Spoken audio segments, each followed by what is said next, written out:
Bom, taxonomia, frente B. Olha, taxonomia é basicamente o estudo da classificação dos seres vivos que vai encaixar eles em categorias ou taxa, como você preferir chamar. E a gente vai ter algumas classificações que precisa ter em mente. Que seriam reino, filo, classe, ordem, família, gênero e espécie. Precisa saber essa ordem e entender que ela parte do mais abrangente para o menos abrangente. Bom, vamos passar para os princípios básicos da classificação biológica. A gente vai olhar muito mais para a espécie do que para todos os outros. Basicamente, a espécie é a unidade básica de classificação. E qual é o conceito biológico de espécie? Como que a biologia define o que é uma espécie? Basicamente, dois animais que são de uma mesma espécie significa que eles conseguem se intercruzar, ou cruzar entre si, e gerar indivíduos férteis. Então, isso é basicamente o conceito de espécie. Quando a gente vai dar nome para a espécie, a gente tem que ter algumas regrinhas em mente. Essa nomenclatura ela deve ser binomial, ou seja, ela vai levar dois nomes. Eu coloquei que ela tem que ser em itálico, porque geralmente está em itálico. Mas se não tiver, vai estar destacado do texto de alguma maneira, seja em negrito ou sublinhado, mas geralmente é itálico. E tem que estar em latim.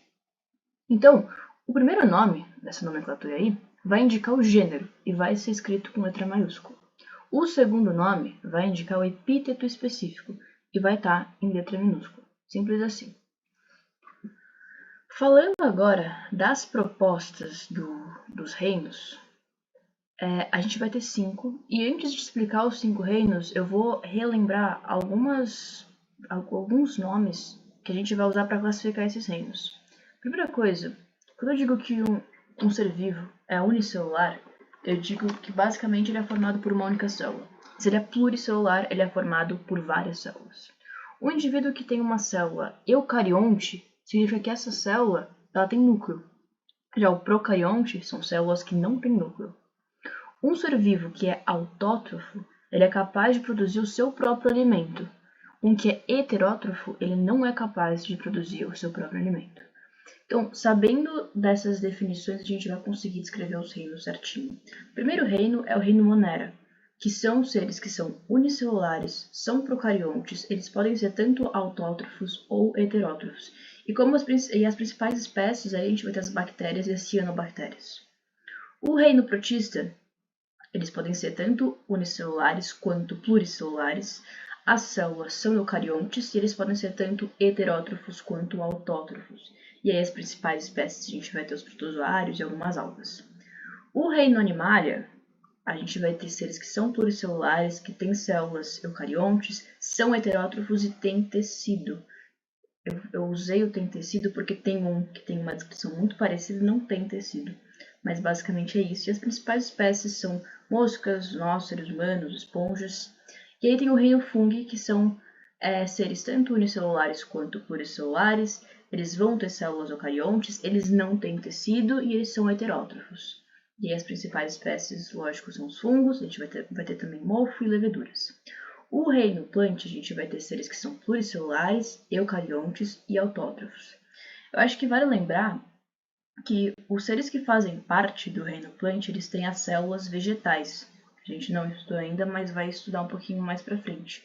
As células vegetais, ela tem uma estrutura um pouco específica. Então, elas vão ter parede celular e elas vão ter cloroplasto também, mas isso é um detalhe. E, além disso, a gente vai ter a proposta dos domínios. Então, a gente tinha aquela classificação do reino, filo, enfim.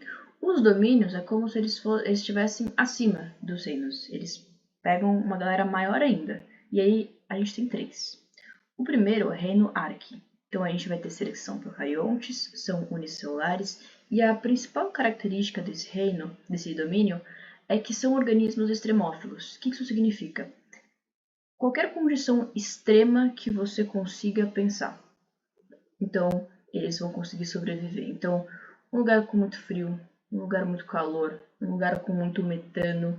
Então, são organismos que são extremófilos, eles vão conseguir sobreviver nessas condições extremas que outros seres vivos não conseguiriam.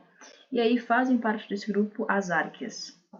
O nosso segundo domínio é o domínio das bactérias, que também são seres unicelulares e são procariontes, e esse domínio é principalmente formado pelas bactérias. O domínio eucária, a gente vai ter todos os seres constituídos por células eucariontes ou eucariotas, então células que têm células com núcleo. Passando para a parte que eu julgo mais importante quando a gente estiver falando de taxonomia, são os cladogramas ou árvores filogenéticas. Basicamente, são diagramas que vão identificar a sequência evolutiva de um grupo, partindo de um ancestral comum.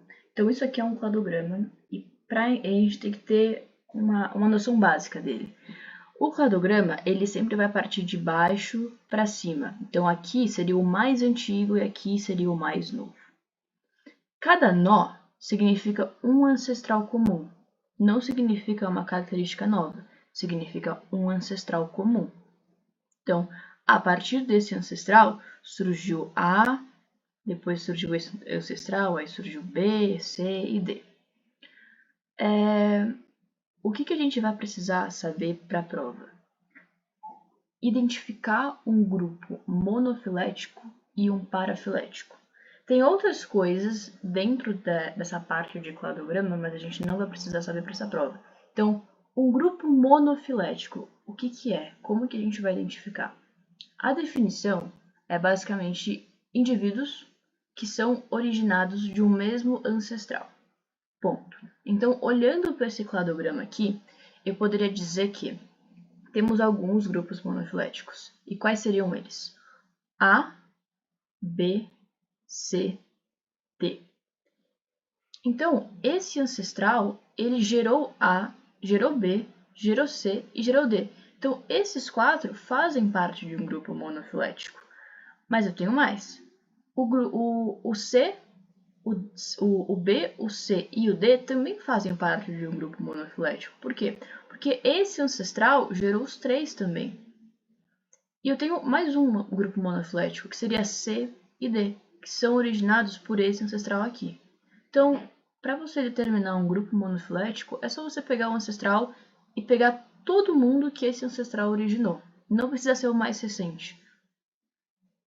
O grupo parafilético agora é basicamente você pegar seres que originaram a partir de um ancestral comum, mas você exclui alguns. Como assim? Vamos pegar, por exemplo, a partir desse ancestral comum, esse ancestral ele gerou B, ele gerou C e ele gerou D. Mas se eu pegar só o grupo B e D, eu tenho um grupo parafilético. Por quê? Porque eu estou excluindo o C, mas o C também foi originado a partir desse ancestral. B e D foram originados, mas eles excluem C. Então essa é a ideia de um grupo parafilético. Você pega alguns grupos que originaram a partir de um ancestral. Aqui tem uma outra imagem, que seria um grupo parafilético desse lado, porque ele está excluindo alguns ancestrais, e aqui a gente vai ter um grupo monofilético, porque ele vai pegar todo mundo que foi originado de um mesmo ancestral. Falando de vírus, que é uma outra coisa que vai cair na prova, o que está em vermelho são as principais características, isso você precisa saber de verdade. Então vamos lá, os vírus eles não têm célula alguma, eles são acelulares, por isso que também não são considerados seres vivos. Outra coisa, os vírus não têm metabolismo próprio, e isso vai resultar na próxima característica, que é o fato deles serem parasitas intracelulares obrigatórios. O que isso significa? Eles vão precisar parasitar uma outra célula para conseguirem se reproduzir, porque eles não têm metabolismo, eles não têm célula, então eles não têm mecanismos para se reproduzir. E outra coisa importante é que os vírus têm uma coisa chamada capsídio. É como se fosse uma carapaça proteica que vai proteger o material genético. Mas cuidado, não é porque o vírus não tem célula que ele não tem material genético. Ele tem. E quem vai proteger esse material genético é o capsídio. Eu vou falar de replicação viral. A gente vai ter vírus que vão ter o DNA como material genético e o RNA como material genético. Então, primeiro eu vou falar dos dois tipos de reprodução, dos dois ciclos dos vírus que têm DNA. Depois eu vou falar dos vírus que têm RNA. Então, o primeiro ciclo que eu vou falar é o ciclo lítico. E eu vou usar como exemplo os bacteriófagos ou fagos, que basicamente são vírus que vão parasitar bactérias. Mas, independente se for um bacteriófago ou se for qualquer outro tipo de vírus, o ciclo de fato não muda. Então, o primeiro passo é a adsorção.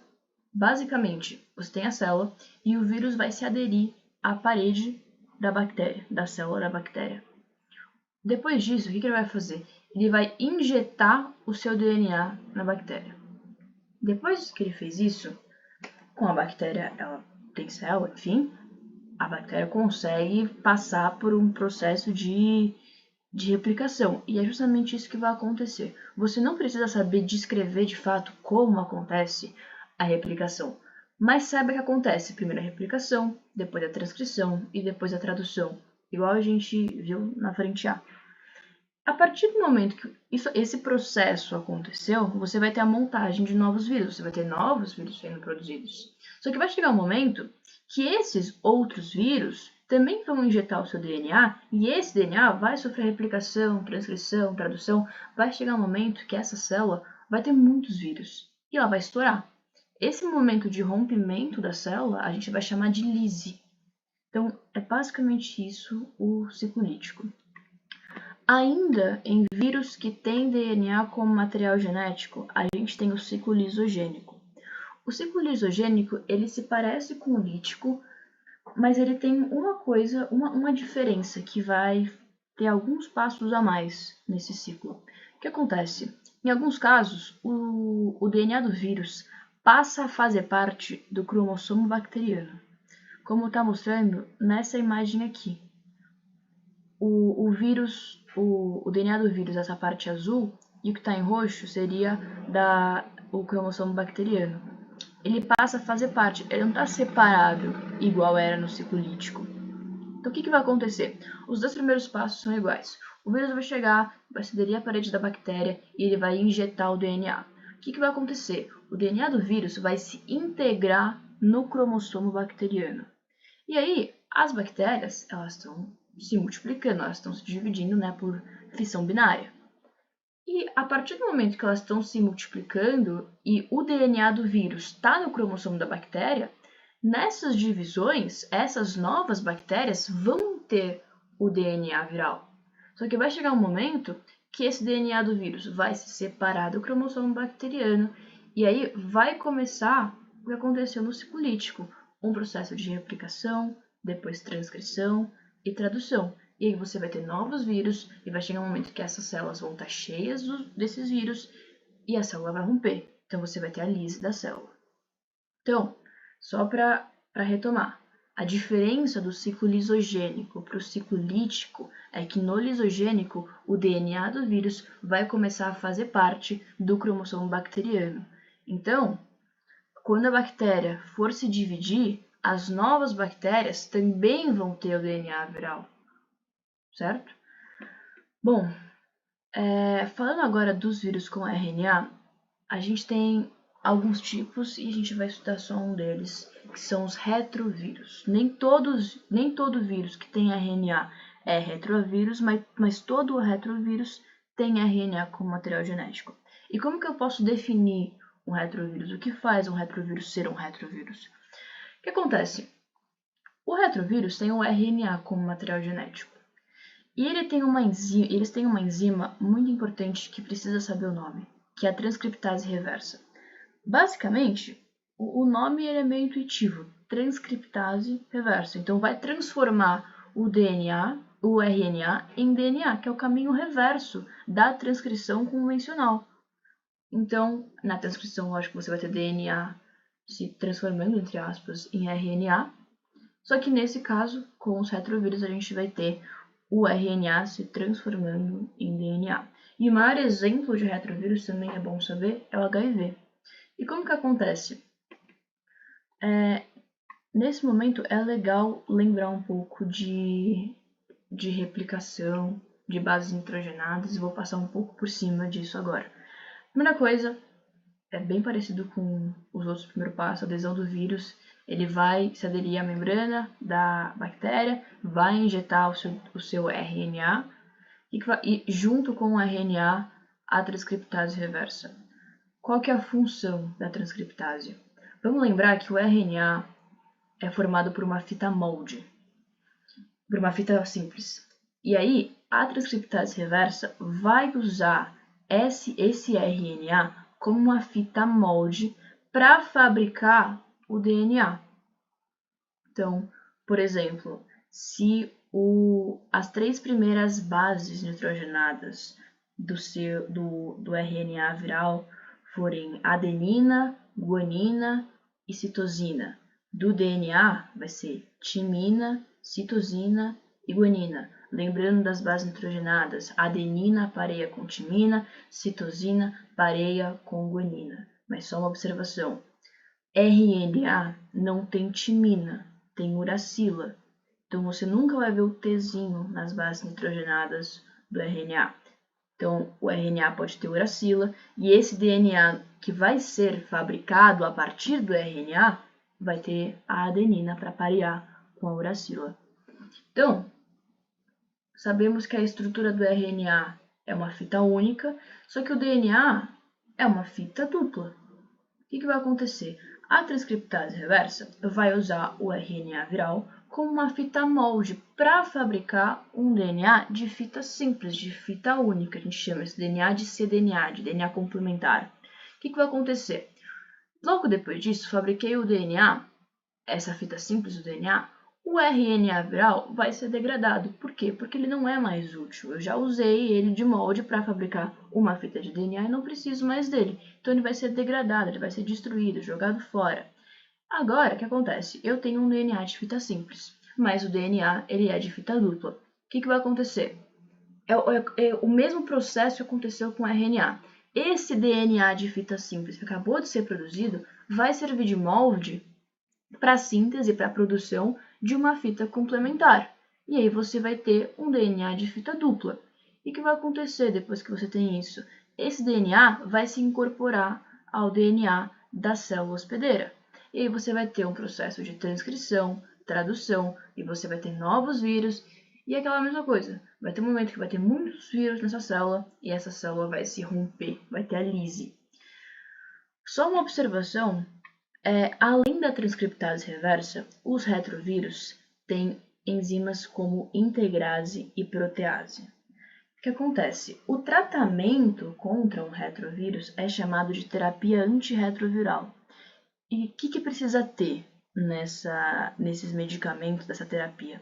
Medicamentos que são inibidores de protease, integrase e transcriptase reversa. Se essas enzimas são tão importantes para a replicação viral e para a transformação do RNA em DNA, se elas têm a atividade delas inibida, então você não vai ter replicação. Então o vírus vai ficar lá, o DNA vai ficar lá e nada vai acontecer. Então isso é basicamente o que cai na frente B de biologia.